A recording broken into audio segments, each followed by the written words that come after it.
with the fact that the Colts are clearly not going to be in a position to be able to draft Marvin Harrison Jr., and the fact that any real fan of the Colts wants us to just win games, we've been talking about how the Colts could make the playoffs. And especially with the Joe Burrow injury, I think that's even more possible now. If you look at the Colts schedule, what we've done so far this year, we're 5-5. And we've already played a good chunk of our division games. We lost to the Jaguars twice. We were able to beat Houston, and we were able to beat Tennessee. And of course, we're going to be left to wonder, what would our record be if Anthony Richardson was our quarterback full time? But we've had a little bit of Anthony Richardson and a lot of Gardner Minshew. And we're here at this point, and with where the NFL is going, right? So many big name quarterbacks, so many starters are hurt, right? You're talking about Aaron Rodgers. You're talking about Kirk Cousins, Deshaun Watson, Anthony Richardson, Derek Carr. Like, these guys are some of the best at their position in the NFL. And there's a lot of these guys not here, right? I think the record was set for rookies starting in a single season at quarterback, ended up being 10. That number might go up. Dorian Thompson is going to be starting for the Cleveland Browns, which I do believe he already started a game for him this season. But if he's not already on the list, he's going to be added to it.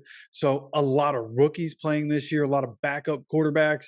And the one thing about the Colts, right? The one thing all season, coming into the season, all season, it was we have Gardner Minshew. We have the best backup quarterback in the league. So in a league where you see so many starters going down, this is where we have a chance. As long as the defense can tighten up, right? You look at what the defense has done all season. Week 1, they give up 31 points to Jaguars. One of those was a defensive touchdown. So 24 points to the Jaguars in the first meeting, 20 to the Texans, but they played prevent defense a lot of the second half, 19 to the Ravens, who have looked dominant on both sides of the ball for most of the season.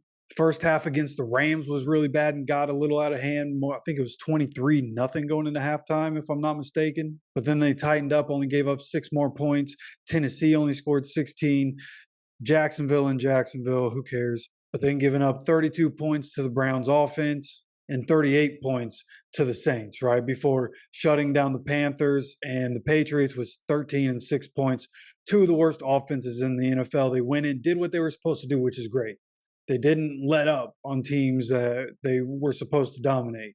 So that's what's promising as we're going into this bye week. We've talked about self-evaluation all week long. With the self-evaluation happening, I think there's a chance that going forward, we're going to be able to win a lot of these games, in my honest opinion, as long as, obviously we stay fairly healthy. But again, a lot of teams dealing with injuries, a lot of teams injuries. There are a lot of stars, not just quarterback. Mark Andrews also out for the rest of the year after last night's game. So there are a lot of really good players out. The Colts have a chance because of all this to get into the playoffs. You look at the remaining schedule.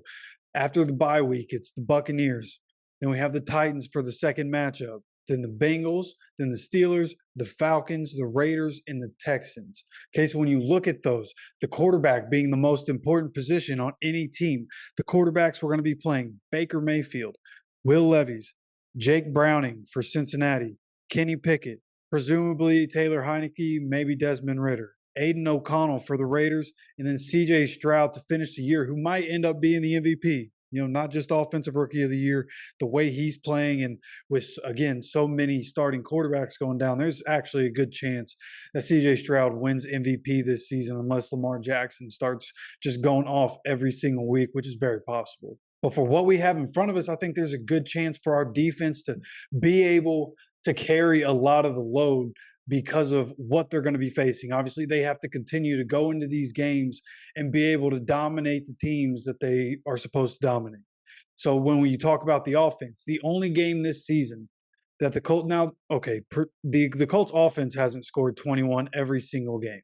Right, in week 1, Colts offense puts up 14 points, and the defense scores a touchdown to get it to 21. Then, of course, in the Panthers game, where the offense, both offenses in that game only scored 13 points, but Kenny Moore helped put up 2 more touchdowns, and we ended up with 27 points. So outside of the Patriots game, there's no other game this season where the Colts haven't scored 20 points as a unit.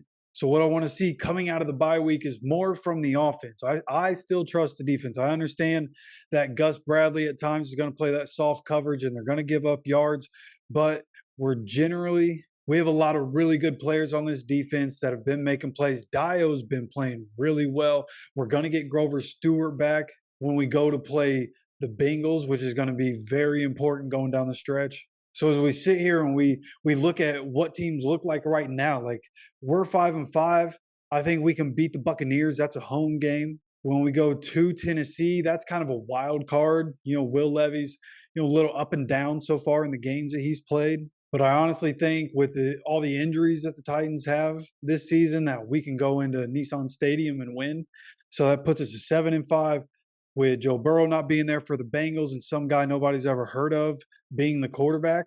I think we can go into Cincinnati and win that game, turn to 8-5. And then we get the Steelers at home. And the Steelers are an interesting team because they get dominated every game, but they win. So that one's a bit of a toss-up. I could see us going to 9-5 after the Steelers game, but I could also see us going 8-6 after the Steelers game. So that'll be an interesting one. The Steelers just have a way of beating the Colts. Every team has that bugaboo. The Colts in Jacksonville and the Steelers. It's just kind of the way it's been in my lifetime, at least. Right, but then you move past that.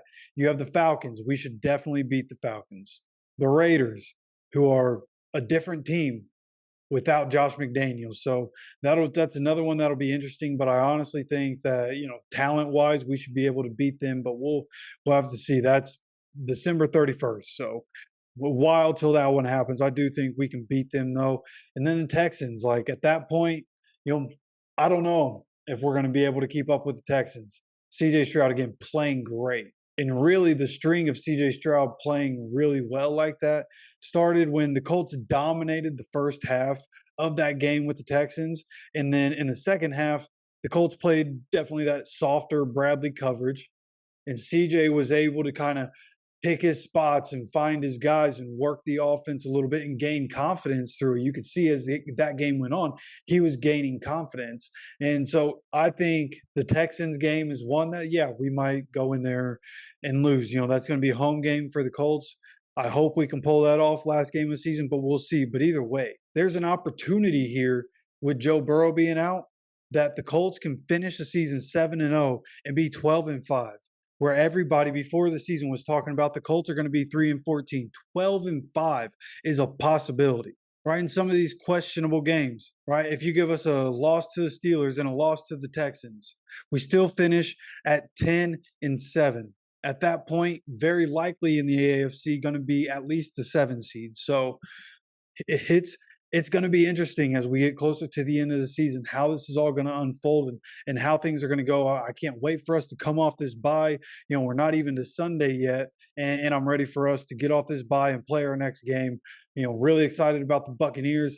I went and saw the Colts play in Tampa Bay, and Jameis Winston threw for 500 yards and like 5 touchdowns, and we lost that game 38-35 despite Shaq Leonard having 2 or 3 interceptions. One ran back for like a 60 or 70-yard touchdown. Like that game was electric. Don't get me wrong. That game was absolutely electric to watch, but Colts end up losing that one. Then the Colts, every time they've played the Buccaneers since, have still lost. So I'm ready for us to play the Buccaneers. I'm ready to dominate the Buccaneers. Baker Mayfield beat us when he was with the Browns. I'd like us to beat Baker Mayfield and get that hump off our back. Like, we got to start knocking these out, right? I've been keeping receipts, and I'm ready to start knocking these out. So, I'm ready for us to get off this bye, ready for us to keep going forward. I'm excited for the rest of the season. I'm excited to see how we come out of the bye week. Shane Steichen, his first time being a head coach while being a play caller. What does he change with the offense? How do we try to fit the offense better for Gardner Minshew and what he can do, and for JT and Zach Moss to both be able to thrive? Very interested to see what happens. And again, very excited for the rest of the season. So if you haven't already, please hit that subscribe button. Make sure you have notifications on. We have content on this channel every single day. And with that said, until next time, as always, take care of yourself, take care of each other, and go Colts.